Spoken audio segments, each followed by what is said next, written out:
ರಾಯಚೂರು ಜಿಲ್ಲೆಯ ಮಾನ್ವಿ ತಾಲೂಕು ನಗರೀಕರಣವಾಗಿ ಬೆಳೆದರೂ ಕೂಡ ಮಾನ್ವಿಯಲ್ಲಿ ಗ್ರಾಮೀಣ ಹಾಗೂ ಟ್ರಾಫಿಕ್ ಪೊಲೀಸ್ ಠಾಣೆ ಇಲ್ಲವಾಗಿದೆ. ಮಾನ್ವಿ ಪೊಲೀಸ್ ಠಾಣೆಯಲ್ಲಿ ಸಿಬ್ಬಂದಿಗಳ ಕೊರತೆ ಇರುವ ಕಾರಣಕ್ಕಾಗಿ ಕಾನೂನು ಸುವ್ಯವಸ್ಥೆ ಕಾಪಾಡುವುದರ ಜೊತೆಗೆ ಟ್ರಾಫಿಕ್ ಸಮಸ್ಯೆ ಹಾಗೂ ಗ್ರಾಮೀಣ ಭಾಗದ ಜನರ ಸಮಸ್ಯೆಗಳನ್ನು ಇರುವವರೇ ನೋಡಿಕೊಳ್ಳಬೇಕಾದ ಪರಿಸ್ಥಿತಿ ಬಂದೊದಗಿದೆ. ಶಾಸಕ ಹಂಪಯ್ಯ ನಾಯ್ಕರೇ ಎಲ್ಲಿದ್ದೀರಾ? ನಿಮ್ಮ ಕ್ಷೇತ್ರದ ಸಮಸ್ಯೆಗಳನ್ನು ಮೊದಲು ಕೇಳಿ ಸ್ವಾಮಿ. ಮಾನ್ವಿ ತಾಲೂಕು ನಗರೀಕರಣವಾಗಿ ಬೆಳೆದರೂ ಸಹ ಟ್ರಾಫಿಕ್ ಹಾಗೂ ಗ್ರಾಮೀಣ ಪೊಲೀಸ್ ಠಾಣೆ ಇಲ್ಲವಾಗಿದೆ ಎಂದು ಸಾರ್ವಜನಿಕರು ಒತ್ತಾಯಿಸಿದ್ದಾರೆ. ಸಾಮಾಜಿಕ ಹೋರಾಟಗಾರ ಮಾನ್ವಿ ನಗರದಲ್ಲಿ ಅಕ್ರಮಗಳು ಅತಿಯಾಗಿವೆ. ಹಾಗಾಗಿ ಮಾನ್ವಿ ನಗರದಲ್ಲಿ ಒಂದು ಗ್ರಾಮೀಣ ಪೊಲೀಸ್ ಠಾಣೆ ತುಂಬ ಅವಶ್ಯಕತೆ ಇದೆ.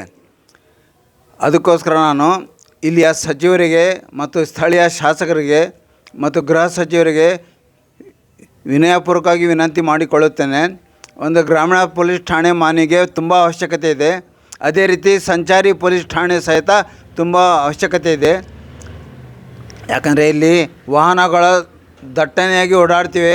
ಸ್ಪೆಷಲ್ ಕೋನರ್ಪೇಟೆಯಿಂದನೇ ಓಡಾಡ್ತಿವೆ. ಅಕ್ರಮ ಮರಳು ಟಿಪ್ಪರ್ಗಳು, ಆಮೇಲೆ ಅಕ್ರಮ ಕಲ್ಲು ಗಣಿಗಾರಿಕೆ ಟಿಪ್ಪರ್ಗಳು, ಆಮೇಲೆ ಕೊಲೆ, ಸುಲಿಗೆ, ಕಳ್ಳತನ, ಅತ್ಯಾಚಾರದಂಥ ಘಟನೆಗಳು ಬಹಳಷ್ಟು ನಡೀತಾ ಇದೆ ಮಾನ್ವಿಯಲ್ಲಿ. ಕಾನೂನು ಕಂಪ್ಲೀಟ್ ಸುವ್ಯವಸ್ಥೆ ಹದಗೆಟ್ಟಿದೆ. ಹೀಗಾಗಿ ಮಾನ್ವಿಯಲ್ಲಿ ಒಂದು ಗ್ರಾಮೀಣ ಪೊಲೀಸ್ ಠಾಣೆ ಬೇಕೇ ಬೇಕಂತ ನನ್ನ ಒತ್ತಾಯ. ನಮ್ಮ ಹೆಸರು ಶಾಂತಪ್ಪ ಕಪ್ಪಗಲ್ ಅಂತ, ತಾಲೂಕ್ ಪಂಚಾಯತಿ ಮಾಜಿ ಸದಸ್ಯರು, ಕುರುಡಿ ಕ್ಷೇತ್ರ. ನಾನು ಮಾನ್ಯ ಮುಖ್ಯಮಂತ್ರಿಗಳಲ್ಲಿ ಮತ್ತು ಸಂಬಂಧಪಟ್ಟ ಶಾಸಕರಲ್ಲಿ ನಾನು ಮನವಿ ಮಾಡೋದೇನೆಂದರೆ, ಈಗಾಗಲೇ ಮಾನ್ವಿಯಲ್ಲಿ ಅತಿ ಹೆಚ್ಚು ಜನಸಂಖ್ಯೆ ಇರುವುದರಿಂದ ಟ್ರಾಫಿಕ್ ಸಮಸ್ಯೆ ಬಹಳ ತೊಂದರೆಯಿಂದ ಜನರು ಅನುಭವಿಸುತ್ತಿರ್ತಕ್ಕಂಥದ್ದು ಈಗಾಗಲೇ ನಮ್ಮ ಮಧ್ಯದಲ್ಲಿ ಕಣ್ಣಿಗೆ ಕಾಣ್ತಕ್ಕಂಥದ್ದು. ಈ ಬಸವ ಸರ್ಕಲ್ನಿಂದ ಹಿಡಿದು ನಾವು ಪೊಲೀಸ್ ಸ್ಟೇಷನ್ವರೆಗೆ ಹೋಗೋವರೆಗೆ ಫುಲ್ಲು ಟ್ರಾಫಿಕ್. ಈ ಟ್ರಾಫಿಕ್ಕನ್ನು ಕಂಟ್ರೋಲ್ ಮಾಡೋಕ್ಕೆ ಈ ಪೊಲೀಸ್ ಸ್ಟೇಷನ್ನಿಂದ ಬಹಳ ಸ್ಟಾಪ್ ಕಡಿಮೆಯಿಂದ ಅವರಿಂದ ಸಾಧ್ಯ ಕಡಿಮೆ ಅಂತರದಲ್ಲಿ ಕಾಣುತ್ತಿರುವುದು ನಮಗೆ ಈಗಾಗಲೇ ಗೊತ್ತಾಗ್ತದೆ.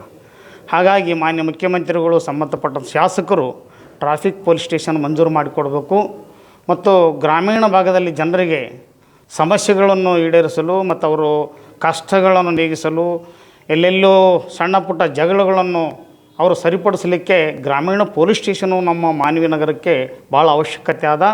ಸಂಬಂಧಪಟ್ಟಂಥ ಮಾನ್ಯ ಜಿಲ್ಲಾಧಿಕಾರಿಗಳು ಮತ್ತು ಸೂಪರಿಂಟೆಂಡೆಂಟ್ ಆಫ್ ಪೊಲೀಸು SP ಅವರು ಮಾನ್ಯ ಮುಖ್ಯಮಂತ್ರಿಗಳಲ್ಲಿ ಮನವಿ ಮಾಡಿ ಆದಷ್ಟು ಬೇಗನೆ ಈ ಒಂದು ಪೊಲೀಸ್ ಸ್ಟೇಷನ್ ಮಂಜೂರು ಮಾಡಿಕೊಡಬೇಕೆಂದು ಈ ಜನರ ಪರವಾಗಿ ಮತ್ತು ನಮ್ಮೆಲ್ಲರ ಪರವಾಗಿ ನಾನು ಅವರಿಗೆ ಮನವಿ ಮಾಡುತ್ತೇನೆಂದು. ಸರ್ ವಸಂತ್ ಕುಮಾರ್, ನಾವು ಸಮಾಜ ಸೇವಕರು, ನಾವು ಹಿರೇಕೊಡ್ನಗಲ್. ಈಗಾಗಲೇ ನಮ್ಮ ಮಾನ್ವಿ ತಾಲೂಕು ಜನಸಂಖ್ಯೆ ಹೆಚ್ಚಾಗಿದೆ, 3 ಪಟ್ಟು ಹೆಚ್ಚಾಗಿದೆ. ಹಿಂದಕ್ಕೆ ಈಗಲೂ ಲೆಕ್ಕ ಅಂದಾಜಿನ ಪ್ರಕಾರ ನೋಡಿದ್ರೆ, ವೋಟಿಂಗ್ ಲೆಕ್ಕ ಅದಕ್ಕಿಂತ ಹೆಚ್ಚಾಗಿ ನೋಡಿದ್ರೆ ಜನಸಾಂದ್ರತೆ ಹೆಚ್ಚಿದೆ. ಕಾರಣ ಈಗಾಗಲೇ ನಮ್ಮ ಮಾನ್ವಿ ತಾಲೂಕು ಅಲ್ಲಲ್ಲಿ ಕಳ್ಳತನ ಮತ್ತು ಸುಲಿಗೆ, ಹತ್ಯೆಗಳು ನಡೀತಾ ಇದ್ದಾವೆ. ಆದ ಕಾರಣ ಈ ಮಾನ್ವಿ ತಾಲೂಕಿನಲ್ಲಿ ನಮ್ಮ ಪೊಲೀಸ್ ಸಿಬ್ಬಂದಿನೂ ಭಾಳ ಕಡಿಮೆ ಇದೆ. ಈಗ 10 ಮಂದಿ ಇದ್ದರೆ ಆಗಲ್ಲ ಈ ಜನಸಂಖ್ಯೆಗೆ ಆಧಾರ ಮೇಲೆ. ಆದ ಕಾರಣ ನಮ್ಮ ಮಾನ್ವಿ ನಗರಕ್ಕೆ ಮೊದಲು ಆದ್ಯತೆ ಟ್ರಾಫಿಕ್ ಪೊಲೀಸ್ ಸ್ಟೇಷನ್ ಕೊಡಬೇಕು. ತದನಂತರ ಆಮೇಲೆ ಗ್ರಾಮೀಣ ಠಾಣೆ, ಅದು ಭಾಳ ಮುಖ್ಯವಾದದ್ದು. ಹಾಗಾದರೆ ನಮ್ಮ ಮಾನ್ವಿ ನಗರ ಒಳ್ಳೆಯ ಸಾಧನೆ ಮಾಡ್ಬೋದು ಮತ್ತು ಯಾವುದೇ ಗೊಂದಲ ಗದ್ದಲ ಆಗೋದಿಲ್ಲ. ಇದಕ್ಕೆ ಭಾಳ ಅನುಕೂಲ ಆಗ್ತದೆ.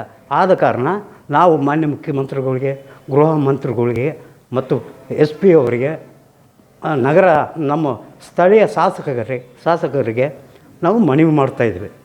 ಆದಷ್ಟು ಬೇಗ ನಮ್ಮ ಮಾನ್ವಿ ತಾಲೂಕಿಗೆ ಅನುಕೂಲ ಮಾಡಿಕೊಳ್ಳಲು ತಮ್ಮಲ್ಲಿ ಮನವಿ ಮಾಡ್ತಾಯಿದ್ದೇನೆ.